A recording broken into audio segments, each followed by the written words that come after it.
ਨਮਸਕਾਰ ਖਬਰਾਂ ਦੇ ਇਸ ਬੁਲੇਟਿਨ ਵਿੱਚ ਤੁਹਾਡਾ ਸਵਾਗਤ। ਮੈਂ ਹਰਜਿੰਦਰ ਕੌਰ ਸੈਣੀ। ਪਹਿਲਾਂ ਪੇਸ਼ ਨੇ ਚੋਣਵੀਆਂ ਖਬਰਾਂ। ਪ੍ਰਧਾਨ ਮੰਤਰੀ ਨਰਿੰਦਰ ਮੋਦੀ ਨੇ ਮਨ ਕੀ ਬਾਤ ਪ੍ਰੋਗਰਾਮ ਦੌਰਾਨ ਦੇਸ਼ ਵਾਸੀਆਂ ਨਾਲ ਨਿਊ ਇੰਡੀਆ ਦੀ ਤਰੱਕੀ ਦੀ ਕਹਾਣੀ ਸਾਂਝੀ ਕੀਤੀ।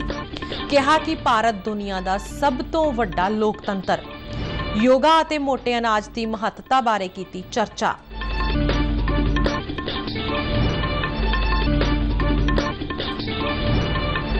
ਮੀਟਿੰਗ ਤੋਂ ਰਿਟਰੀਟ ਨਾਲ ਨਵੀਂ ਦਿੱਲੀ ਦੇ ਇਤਿਹਾਸਕ ਵਿਜੇ ਚੌਂਕ ਵਿੱਚ ਗਣਤੰਤਰ ਦਿਵਸ ਸਮਾਗਮਾਂ ਦੀ ਹੋਈ ਸਮਾਪਤੀ।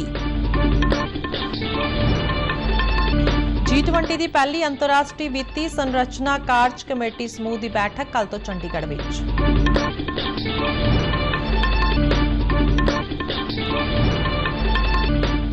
ਪੰਜਾਬ ਮੱਛੀ ਪਾਲਣ ਬਾਰੇ ਮੰਤਰੀ ਲਾਲਜੀਤ ਸਿੰਘ ਭੁੱਲਰ ਵੱਲੋਂ ਵਿਭਾਗ ਦੇ ਵੱਖ-ਵੱਖ ਪ੍ਰੋਜੈਕਟਾਂ ਸੰਬੰਧੀ ਪੋਸਟਰ ਜਾਰੀ। ਭਾਰਤ ਤੇ ਨਿਊਜ਼ੀਲੈਂਡ ਵਿਚਾਲੇ T20 ਕ੍ਰਿਕਟ ਲੜੀ ਦਾ ਦੂਜਾ ਮੈਚ ਅੱਜ ਲਖਨਊ ਵਿੱਚ। ਤੇ ਹੁਣ ਖਬਰਾਂ ਵਿਸਥਾਰ ਨਾਲ। ਪ੍ਰਧਾਨ ਮੰਤਰੀ ਨਰਿੰਦਰ ਮੋਦੀ ਨੇ ਨਵੇਂ ਸਾਲ 2023 ਦੌਰਾਨ ਦੇਸ਼ ਵਾਸੀਆਂ ਨਾਲ ਨਿਊ ਇੰਡੀਆ ਦੀ ਤਰੱਕੀ ਦੀ ਕਹਾਣੀ ਸਾਂਝੀ ਕੀਤੀ। ਆਕਾਸ਼ਵਾਣੀ ਤੇ ਮਨ ਕੀ ਬਾਤ ਪ੍ਰੋਗਰਾਮ ਦੀ 97ਵੀਂ ਕੜੀ ਦੌਰਾਨ ਪ੍ਰਧਾਨ ਮੰਤਰੀ ਨੇ ਮੋਟੇ ਅਨਾਜ ਬਾਰੇ ਦੇਸ਼ ਦੇ ਵਿਜ਼ਨ ਦਾ ਜ਼ਿਕਰ ਕਰਦਿਆਂ ਦੱਸਿਆ ਕਿ ਸੰਯੁਕਤ ਰਾਸ਼ਟਰ ਮਹਾਸਭਾ ਵੱਲੋਂ ਭਾਰਤ ਦੇ ਇਸ ਸਾਲ ਨੂੰ ਮੋਟੇ ਅਨਾਜ ਦਾ ਕੌਮਾਂਤਰੀ ਵਰ੍ਹਾ ਐਲਾਨਣ ਦੇ ਮਤੇ ਨੂੰ ਪ੍ਰਵਾਨਗੀ ਦਿੱਤੀ ਹੈ। ਇਸ ਦੌਰਾਨ ਉਹਨਾਂ ਜਵਾਰ, ਬਾਜਰਾ, ਸਵਾਕ, ਕੋਦਰਾ, ਰਾਗੀ ਵਰਗੇ ਮੋਟੇ ਦਾਣਿਆਂ ਦੀਆਂ ਵਿਸ਼ੇਸ਼ਤਾਵਾਂ ਬਾਰੇ ਵੀ ਗੱਲ ਕੀਤੀ। ਪ੍ਰਧਾਨ ਮੰਤਰੀ ਨੇ G20 ਦੇਸ਼ਾਂ ਦੇ ਵੱਖ-ਵੱਖ ਸਮਾਗਮਾਂ ਦੌਰਾਨ ਮੋਟੇ ਅਨਾਜ ਦੇ ਪਕਵਾਨ ਤਿਆਰ ਕੀਤੇ ਜਾਣ ਅਤੇ ਇਸ ਦੀ ਮਹੱਤਤਾ ਬਾਰੇ ਵੀ ਚਰਚਾ ਕੀਤੀ।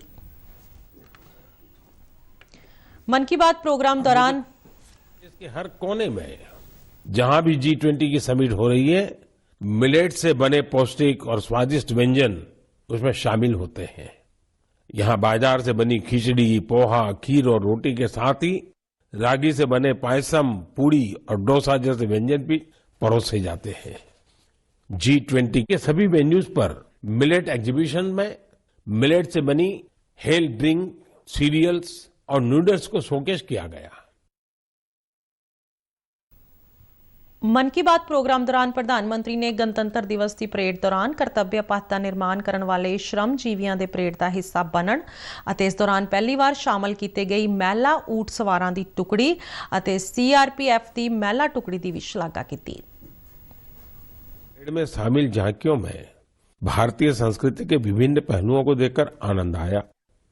इस परेड में पहली बार हिस्सा लेने वाली विमेन कैमल राइडर्स और CRPF की महिला टुकड़ी भी काफी सराहना हो रही है।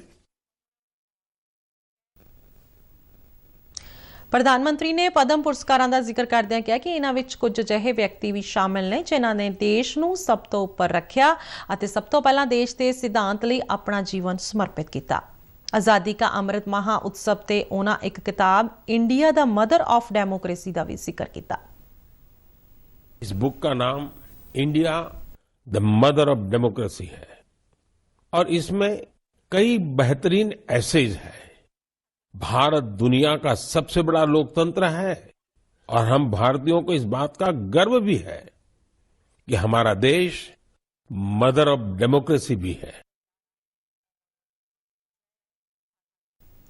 प्रधानमंत्री नरेंद्र मोदी ने मोबाइल फोन, लैपटॉप, टैबलेट वर्गे आधुनिक सूचना तकनोलॉजी नाल जुड़े साधनां दा जिक्र करदिआं ई-वेस्ट की सार्थक वरतों करदिआं कचरे तो कंचन बनाउण लई कीते जा रहे उपरालिਆਂ ਦਾ भी जिक्र किया।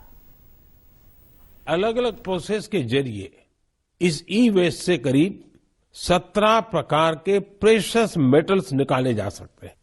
इसमें गोल्ड, सिल्वर, कॉपर और निकल शामिल है। इसलिए ई वेस्ट का सदुपयोग करना कचरे को कंचन बनाने से कम नहीं है। प्रधानमंत्री ने वैटलैंड और रामसर साइटां का जिक्र करदਿਆਂ पिछले कुछ अरसे दौरान अजिहियां थावां 'ਚ ਹੋਏ वाधे का हवाला दिंदਿਆਂ ਦੱਸਿਆ कि इस नाल जिथे अजिहे खेतरां नूं कौमी ते कौमांतरी पद्धर ते भी नवीं पछाण मिली है, उत्थे सैर सपाटे 'ਚ भी भारी वाधा होया है। हमारी धरती के अस्तित्व के लिए वेटलैंड्स बहुत जरूरी है क्योंकि इन पर कई सारे पक्षी, जीव, जंतु निर्भर करते हैं। ये बायोडायवर्सिटी को समृद्ध करने के साथ फ्लड कंट्रोल और ग्राउंड वाटर रिचार्ज को भी सुनिश्चित करते हैं। ਪ੍ਰਧਾਨ ਮੰਤਰੀ ਨੇ ਜੰਮੂ ਕਸ਼ਮੀਰ ਦੇ ਬਰਫੀਲੇ ਇਲਾਕਿਆਂ ਦਾ ਜ਼ਿਕਰ ਕਰਦਿਆਂ ਜਿੱਥੇ ਕੁਦਰਤੀ ਖੂਬਸੂਰਤੀ ਦਾ ਵੇਰਵਾ ਦਿੱਤਾ, ਉੱਥੇ ਸਰਦੀ ਦੀਆਂ ਖੇਡਾਂ 'ਚ ਸਨੋ ਕ੍ਰਿਕਟ ਤੇ ਵੀ ਚਰਚਾ ਕੀਤੀ ਅਤੇ ਦੱਸਿਆ ਕਿ ਇਸ ਨੂੰ ਖੇਲੋ ਇੰਡੀਆ ਮੂਵਮੈਂਟ ਤਹਿਤ ਵਿਸਥਾਰ ਦਿੱਤਾ ਜਾਏਗਾ। आने वाले समय में इनमें से कई युवा देश के लिए मेडल जीतेंगे, तिरंगा लहराएंगे। मेरा आपको सुझाव होगा कि अगली बार जब आप कश्मीर की यात्रा प्लान करें तो इन तरह के आयोजनों को देखने के लिए भी समय निकालें। ਬੀਟਿੰਗ ਦਾ ਰਿਟਰੀਟ ਸੈਰੇਮਨੀ ਨਾਲ ਨਵੀਂ ਦਿੱਲੀ ਦੇ ਇਤਿਹਾਸਕ ਵਿਜੇ ਚੌਂਕ ਵਿੱਚ ਅੱਜ 4 ਦਿਨਾਂ ਤੱਕ ਚੱਲੇ ਗਣਤੰਤਰ ਦਿਵਸ ਸਮਾਗਮਾਂ ਦੀ ਸਮਾਪਤੀ ਹੋ ਗਈ। ਰਾਸ਼ਟਰਪਤੀ ਅਤੇ ਹਥਿਆਰਬੰਦ ਫੌਜਾਂ ਦੀ ਸੁਪਰੀਮ ਕਮਾਂਡਰ ਦ੍ਰੌਪਦੀ ਮੁਰਮੂ, ਪ੍ਰਧਾਨ ਮੰਤਰੀ ਨਰਿੰਦਰ ਮੋਦੀ ਅਤੇ ਰੱਖਿਆ ਮੰਤਰੀ ਰਾਜਨਾਥ ਸਿੰਘ ਸਮੇਤ ਕਈ ਉੱਘੀਆਂ ਸ਼ਖਸੀਅਤਾਂ ਇਸ ਸਮਾਗਮ ਵਿੱਚ ਸ਼ਾਮਿਲ ਹੋਈਆਂ। ਇਸ ਸਮਾਗਮ ਦੌਰਾਨ ਸ਼ਾਸਤਰੀ ਰਾਗਾਂ ਤੇ ਆਧਾਰਿਤ ਭਾਰਤੀ ਧੁਨਾਂ ਵਜਾਈਆਂ ਗਈਆਂ। ਥਲ ਸੈਨਾ, ਜਲ ਸੈਨਾ, ਹਵਾਈ ਸੈਨਾ, ਸੂਬਾ ਪੁਲਿਸ ਅਤੇ ਕੇਂਦਰੀ ਹਥਿਆਰਬੰਦ ਪੁਲਿਸ ਦਸਤਿਆਂ ਦੇ ਸੰਗੀਤ ਬੈਂਡ ਵੱਲੋਂ 29 ਮਨਮੋਹਕ ਭਾਰਤੀ ਧੁਨਾਂ ਤਾੜੀਆਂ ਦੀ ਗੜਗਾਹਟ ਵਿੱਚ ਵਜਾਈਆਂ ਗਈਆਂ।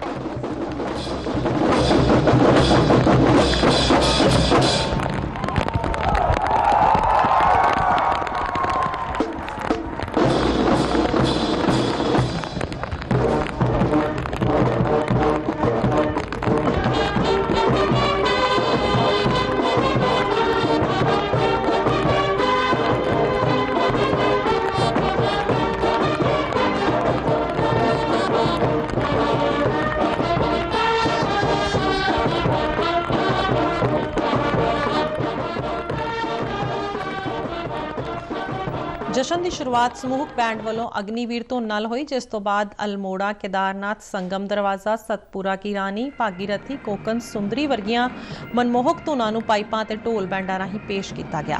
ਪ੍ਰੋਗਰਾਮ ਦੀ ਸਮਾਪਤੀ ਸਾਰੇ ਜਹਾਂ ਸੇ ਅੱਛਾ ਦੀ ਸਦਾਬਹਾਰ ਧੁਨ ਨਾਲ ਹੋਈ।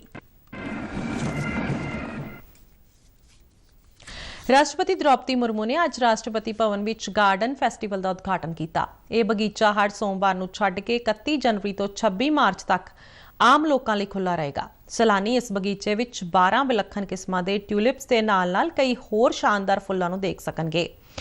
ਇਸ ਵਾਰ ਇਹ ਬਗੀਚਾ ਤਕਰੀਬਨ 2 ਮਹੀਨੇ ਤੱਕ ਖੁੱਲ੍ਹਾ ਰਹੇਗਾ। ਆਜ਼ਾਦੀ ਦੇ 75 ਸਾਲ ਪੂਰੇ ਹੋਣ ਦੇ ਮੌਕੇ ਤੇ ਮਨਾਏ ਜਾ ਰਹੇ ਆਜ਼ਾਦੀ ਕਾ ਅੰਮ੍ਰਿਤ ਮਹਾ ਉਤਸਵ ਦੇ ਹਿੱਸੇ ਵਜੋਂ ਰਾਸ਼ਟਰਪਤੀ ਨੇ ਇਸ ਬਗੀਚੇ ਦਾ ਨਾਂ ਅੰਮ੍ਰਿਤ ਉਦਿਆਨ ਰੱਖ ਦਿੱਤਾ ਹੈ। ਵਿਸ਼ੇਸ਼ ਸ਼੍ਰੇਣੀ ਦੇ ਸੈਲਾਨੀਆਂ ਨੂੰ 28 ਤੋਂ 31 ਮਾਰਚ ਤੱਕ ਇਸ ਬਗੀਚੇ 'ਚ ਐਂਟਰੀ ਦਿੱਤੀ ਜਾਏਗੀ। ਕਿਸਾਨਾਂ ਨੂੰ 28 ਮਾਰਚ, ਦਿਵਿਆਂਗਜਨਾਂ ਨੂੰ 29 ਮਾਰਚ, ਰੱਖਿਆ ਬਲਾਂ, ਨੀਮ ਫੌਜੀ ਦਸਤਿਆਂ ਤੇ ਪੁਲਿਸ ਕਰਮਚਾਰੀਆਂ ਨੂੰ 30 ਮਾਰਚ ਅਤੇ ਸਵੈ ਸਹਾਇਤਾ ਸਮੂਹਾਂ ਦੀਆਂ ਔਰਤਾਂ, ਖਾਸ ਕਰਕੇ ਆਦੀਵਾਸੀ ਔਰਤਾਂ ਲਈ 31 ਮਾਰਚ ਨੂੰ ਖੁੱਲ੍ਹਾ ਰਹੇਗਾ। ਰੋਜ਼ਾਨਾ ਸਵੇਰੇ 10 ਵਜੇ ਤੋਂ ਸ਼ਾਮ 4 ਵਜੇ ਤੱਕ ਸੈਲਾਨੀ ਲਈ ਇੱਥੇ 6 ਸਲਾਟ ਰੱਖੇ ਗਏ ਨੇ। ਲੋਕ ਆਨਲਾਈਨ ਬੁਕਿੰਗ ਰਾਹੀਂ ਆਪਣੇ ਸਲਾਟ ਬੁੱਕ ਕਰਵਾ ਸਕਦੇ ਨੇ। ਦਰਸ਼ਕ ਰਾਸ਼ਟਰਪਤੀ ਭਵਨ ਗਾਰਡਨ ਤੋਂ ਇਲਾਵਾ ਬੁੱਧਵਾਰ ਤੋਂ ਐਤਵਾਰ ਤੱਕ ਰਾਸ਼ਟਰਪਤੀ ਭਵਨ ਵੀ ਜਾ ਸਕਦੇ ਨੇ। ਇਸ ਤੋਂ ਇਲਾਵਾ ਮੰਗਲਵਾਰ ਤੋਂ ਐਤਵਾਰ ਤੱਕ ਰਾਸ਼ਟਰਪਤੀ ਭਵਨ ਦਾ ਮਿਊਜ਼ੀਅਮ ਵੀ ਦੇਖਿਆ ਜਾ ਸਕਦਾ ਹੈ। ਇਸ ਤੋਂ ਇਲਾਵਾ ਸਰਕਾਰੀ ਛੁੱਟੀਆਂ ਨੂੰ ਛੱਡ ਕੇ ਹਰ ਸ਼ਨੀਵਾਰ ਨੂੰ ਰਾਸ਼ਟਰਪਤੀ ਦੇ ਅੰਗ ਰੱਖਿਅਕਾਂ ਦੀ ਡਿਊਟੀ ਤਬਦੀਲੀ ਦੀ ਰਸਮ ਵੀ ਦੇਖੀ ਜਾ ਸਕਦੀ ਹੈ। G20 ਦੀ ਪਹਿਲੀ ਅੰਤਰਰਾਸ਼ਟਰੀ ਵਿੱਤੀ ਸੰਰਚਨਾ ਕਾਰਜ ਕਮੇਟੀ ਸਮੂਹ ਦੀ ਬੈਠਕ ਚੰਡੀਗੜ੍ਹ ਵਿੱਚ ਕੱਲ੍ਹ ਤੋਂ ਸ਼ੁਰੂ ਹੋ ਰਹੀ ਹੈ। ਇਹ ਬੈਠਕ 30 ਅਤੇ 31 ਜਨਵਰੀ 2 ਦਿਨ ਚੱਲੇਗੀ। ਕੇਂਦਰੀ ਖੇਤੀਬਾੜੀ ਅਤੇ ਕਿਸਾਨ ਭਲਾਈ ਮੰਤਰੀ ਨਰਿੰਦਰ ਸਿੰਘ ਤੋਮਰ ਅਤੇ ਖੁਰਾਕ ਪ੍ਰਸੰਸਕਰਣ ਸਨਅਤ ਮੰਤਰੀ ਪਸ਼ੂਪਤੀ ਕੁਮਾਰ ਪਾਰਸ ਇਸ ਦਾ ਉਦਘਾਟਨ ਕਰਨਗੇ। ਪੱਤਰ ਸੂਚਨਾ ਦਫ਼ਤਰ ਚੰਡੀਗੜ੍ਹ ਵੱਲੋਂ ਕਰਵਾਈ ਗਈ ਪੱਤਰਕਾਰ ਕਾਨਫਰੰਸ ਦੌਰਾਨ ਵਿੱਤ ਮੰਤਰਾਲੇ ਦੇ ਆਰਥਿਕ ਸਲਾਹਕਾਰ ਅਨੂ ਮੁਥਾਈ ਅਤੇ ਜੁਆਇੰਟ ਸੈਕਟਰੀ ਬਾਲਦੇਵ ਪੁਰਸ਼ਾਰਥਾ ਨੇ ਜਾਣਕਾਰੀ ਦਿੰਦਿਆਂ ਦੱਸਿਆ ਕਿ 2 ਦਿਨਾਂ ਬੈਠਕ ਵਿੱਚ ਹਿੱਸਾ ਲੈਣ ਲਈ G20 ਦੇ ਮੈਂਬਰਾਂ, ਵਿਸ਼ੇਸ਼ ਸੱਦੇ ਤੇ ਆਏ ਦੇਸ਼ਾਂ ਅਤੇ ਅੰਤਰਰਾਸ਼ਟਰੀ ਸੰਗਠਨਾਂ ਦੇ ਲਗਭਗ 100 ਨੁਮਾਇੰਦੇ ਚੰਡੀਗੜ੍ਹ ਪੁੱਜੇ ਨੇ। ਉਨ੍ਹਾਂ ਦੱਸਿਆ ਕਿ ਬੈਠਕ ਤੋਂ ਪਹਿਲਾਂ ਚੰਡੀਗੜ੍ਹ ਵਿੱਚ ਕਈ ਪ੍ਰੋਗਰਾਮ ਕਰਵਾਏ ਜਾਣਗੇ, ਜਿਨ੍ਹਾਂ ਤੋਂ ਭਾਰਤ ਦੀ ਪ੍ਰਧਾਨਗੀ ਹੇਠ G20 ਪ੍ਰੋਗਰਾਮਾਂ ਵਿੱਚ ਵਿਆਪਕ ਜਨ ਭਾਗੀਦਾਰੀ ਅਤੇ ਰੁਚੀ ਦੀ ਝਲਕ ਮਿਲਦੀ ਹੈ। Meeting will discuss over 2 days will be how to increase the stability and cohesion of international financial architecture and how it can be made better fit to serve the new challenges of the 21st century, जैसे climate change, pandemics. So how to strengthen the international financial architecture to deal with this. जब financial architecture पे meeting venue तय करने की बात आई तो एक ही venue इसके लिए था कि फाइनेंशियल आर्किटेक्चर के लिए वेन्यू वो होना चाहिए जो आर्किटेक्चरल मार्वल हो, और द सिटी ब्यूटीफुल को छोड़कर हिंदुस्तान में ऐसा कोई वेन्यू नहीं था जो आर्किटेक्चर के लिहाज से पूरी दुनिया में अपना स्थान रखता है। तो ये जो एक तमगा इस है मौके इस ते सिटी पत्र ब्यूटीफुल सूचना का, दफ्तर चंडीगढ़ ਦੇ इसको ਏਡੀਜੀ हम ਰਾਜਿੰਦਰ कोशिश ਚੌਧਰੀ करेंगे ਵੀ कि ਹਾਜ਼ਰ अगले ਸਨ। 2-3 दिनों में G20 ਦੀਆਂ 2 ਮੀਟਿੰਗਾਂ ਦੀ ਮੇਜ਼ਬਾਨੀ ਲਈ ਭਾਰਤ ਦੇ 50 ਸ਼ਹਿਰਾਂ ਵਿੱਚੋਂ ਚੰਡੀਗੜ੍ਹ ਨੂੰ ਵੀ ਚੁਣਿਆ ਗਿਆ ਹੈ। ਇਹਨਾਂ ਮੀਟਿੰਗਾਂ ਵਿੱਚ 30 ਅਤੇ 31 ਜਨਵਰੀ ਨੂੰ ਕੌਮਾਂਤਰੀ ਵਿੱਤੀ ਆਰਕੀਟੈਕਚਰ ਵਰਕਿੰਗ ਗਰੁੱਪ ਦੀ ਮੀਟਿੰਗ ਅਤੇ ਮਾਰਚ ਮਹੀਨੇ ਦੌਰਾਨ ਖੇਤੀਬਾੜੀ ਵਿਸ਼ਿਆਂ ਤੇ ਮੀਟਿੰਗ ਸ਼ਾਮਿਲ ਹੈ। ਵਿੱਤ ਅਤੇ ਭੋਜਨ ਊਰਜਾ ਸੁਰੱਖਿਆ G20 ਦੇ ਮੁੱਖ ਵਿਸ਼ੇ ਨੇ ਜਿਹੜੇ G20 ਦੀ ਸ਼ੁਰੂਆਤ ਤੋਂ ਵੀ ਚਰਚਾ ਵਿੱਚ ਹਾਵੀ ਰਹੇ ਨੇ। ਪੰਜਾਬ ਦੇ ਮੱਛੀ ਪਾਲਣ ਬਾਰੇ ਮੰਤਰੀ ਲਾਲਜੀਤ ਸਿੰਘ ਭੁੱਲਰ ਨੇ ਅੱਜ ਚੰਡੀਗੜ੍ਹ ਵਿੱਚ ਮੱਛੀ ਪਾਲਣ ਦੇ ਕਿੱਤੇ ਨੂੰ ਉਤਸ਼ਾਹਿਤ ਕਰਨ ਲਈ ਵੱਖੋ-ਵੱਖ ਪ੍ਰੋਜੈਕਟਾਂ ਸੰਬੰਧੀ ਜਾਣਕਾਰੀ ਪ੍ਰਦਾਨ ਕਰਨ ਵਾਲਾ ਇੱਕ ਪੋਸਟਰ ਜਾਰੀ ਕੀਤਾ। PMMS ਯੋਜਨਾ ਦਾ ਪੋਸਟਰ ਜਾਰੀ ਕਰਦਿਆਂ ਕੈਬਨਿਟ ਮੰਤਰੀ ਨੇ ਦੱਸਿਆ ਕਿ ਇਸ ਯੋਜਨਾ ਵਿੱਚ ਮੱਛੀ ਪਾਲਣ ਲਈ ਹਰ ਤਰ੍ਹਾਂ ਦੇ ਪ੍ਰੋਜੈਕਟ ਮੌਜੂਦ ਨੇ, ਜਿਨ੍ਹਾਂ ਨੂੰ ਅਪਣਾਉਣ ਵਾਲੇ ਲਾਭਪਾਤਰੀਆਂ ਨੂੰ 40 ਤੋਂ 60% ਸਬਸਿਡੀ ਪ੍ਰਦਾਨ ਕੀਤੀ ਜਾ ਰਹੀ ਹੈ। ਉਹਨਾਂ ਦੱਸਿਆ ਕਿ ਇਸ ਸਕੀਮ ਅਧੀਨ ਸੂਬੇ ਵਿੱਚ ਪਹਿਲੀ ਵਾਰ ਮੱਛੀ ਅਤੇ ਮੱਛੀ ਉਤਪਾਦਾਂ ਦੀ ਢੋਆ ਢੁਆਈ ਲਈ 43 ਲਾਭਪਾਤਰੀਆਂ ਨੂੰ ਮੋਟਰਸਾਈਕਲ ਅਤੇ ਆਟੋ ਰਿਕਸ਼ਾ ਖਰੀਦਣ ਲਈ ਸਬਸਿਡੀ ਪ੍ਰਦਾਨ ਕੀਤੀ ਗਈ ਹੈ ਅਤੇ 120 ਹੈਕਟੇਅਰ ਨਵਾਂ ਰਕਬਾ ਝੀਂਗਾ ਪਾਲਣ ਅਧੀਨ ਲਿਆਂਦਾ ਗਿਆ, ਜਿਸ ਵਾਸਤੇ 107 ਲਾਭਪਾਤਰੀਆਂ ਨੂੰ ਵਿੱਤੀ ਸਹਾਇਤਾ ਦਿੱਤੀ ਗਈ ਹੈ। ਪੰਜਾਬ ਸਰਕਾਰ ਵੱਲੋਂ ਲੁਧਿਆਣਾ ਵਿੱਚ 1700 ਏਕੜ ਜ਼ਮੀਨ ਤੇ ਇੱਕ ਨਵੀਂ ਟਾਊਨਸ਼ਿਪ ਦੀ ਸਥਾਪਨਾ ਕਰਨ ਦੀ ਯੋਜਨਾ ਉਲੀਕੀ ਗਈ ਹੈ।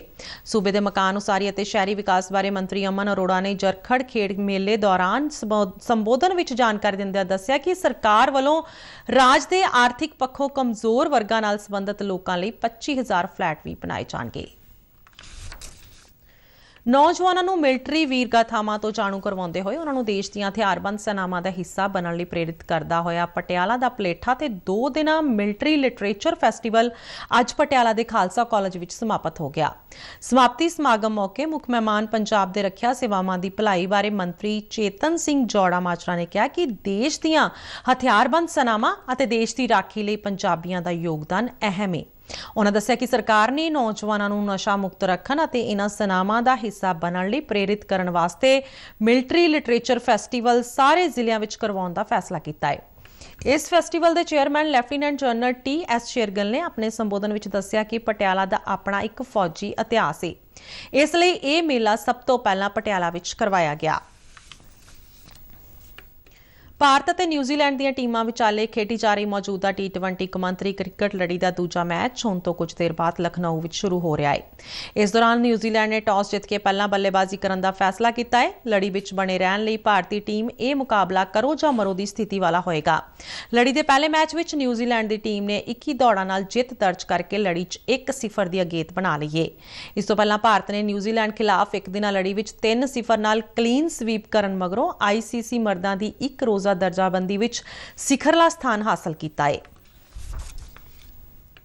ਖਬਰਾਂ ਦੇ ਬੁਲੇਟਿਨ ਸਾਡੇ ਦਰਸ਼ਕ RNU DDK ਜਲੰਧਰ ਦੇ YouTube ਚੈਨਲ, Facebook ਪੇਜ ਤੇ Twitter ਹੈਂਡਲ ਤੇ ਵੀ ਦੇਖ ਸਕਦੇ ਨੇ। ਤੇ ਬੁਲੇਟਿਨ ਦੇ ਅਖੀਰ ਵਿੱਚ ਚੋਣਵੀਆਂ ਖਬਰਾਂ ਇੱਕ ਵਾਰ ਫਿਰ ਤੋਂ। ਪ੍ਰਧਾਨ ਮੰਤਰੀ ਨਰਿੰਦਰ ਮੋਦੀ ਨੇ ਮਨ ਕੀ ਬਾਤ ਪ੍ਰੋਗਰਾਮ ਦੌਰਾਨ ਦੇਸ਼ਵਾਸੀਆਂ ਨਾਲ ਨਿਊ ਇੰਡੀਆ ਦੀ ਤਰੱਕੀ ਦੀ ਕਹਾਣੀ ਸਾਂਝੀ ਕੀਤੀ। ਕਿਹਾ ਕਿ ਭਾਰਤ ਦੁਨੀਆ ਦਾ ਸਭ ਤੋਂ ਵੱਡਾ ਲੋਕਤੰਤਰ, ਯੋਗਾ ਅਤੇ ਮੋਟੇ ਅਨਾਜ ਦੀ ਮਹੱਤਤਾ ਬਾਰੇ ਕੀਤੀ ਚਰਚਾ।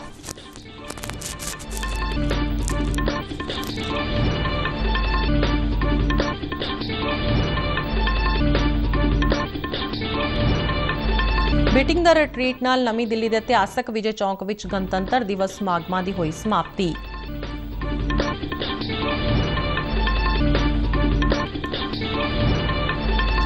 G20 ਦੀ ਪਹਿਲੀ ਅੰਤਰਰਾਸ਼ਟਰੀ ਵਿੱਤੀ ਸੰਰਚਨਾ ਕਾਰਜ ਕਮੇਟੀ ਸਮੂਹ ਦੀ ਬੈਠਕ ਕੱਲ੍ਹ ਤੋਂ ਚੰਡੀਗੜ੍ਹ ਵਿੱਚ।